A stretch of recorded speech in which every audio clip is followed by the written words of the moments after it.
This channel does not promote any violent, harmful, or illegal activities. All content provided by this channel is meant for an educational purpose only.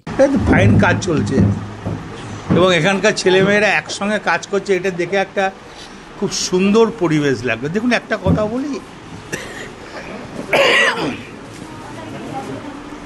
Mamata Banerjee, Abhishek Banerjee থাকলে কিছু হবে না।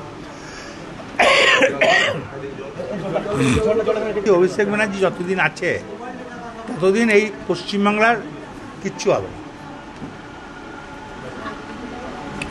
সবটাই মমতা ব্যানার্জি, অভিষেক ব্যানার্জি দেখে দেবে, এটা আমি জোর গলায় বলতে পারি।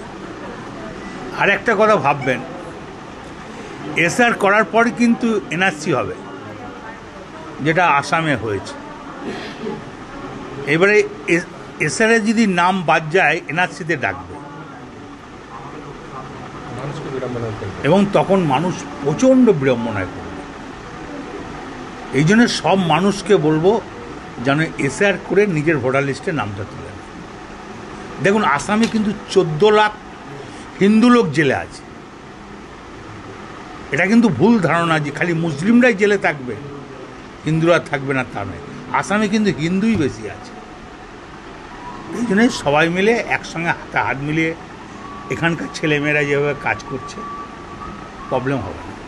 সামনে ভোট, এসআইয়ের এত কম সময়ে এসআইয়ের করে তোলা, তারপরে ভোট, এই বিষয়ে কি বলবেন? দেখুন, সেটা তো মমতা ব্যানার্জি রাজ্যে যারা আছে তারা দেখবে, অভিষেক ব্যানার্জি আছে তারা দেখবে। আর বীরভূমবাসীকে কি বার্তা দেবেন? বীরভূমবাসীকে বলবো, সবাই ভোটের নাম তুলুন, সুষ্ঠুভাবে থাকুন, সব সহযোগিতা করুন।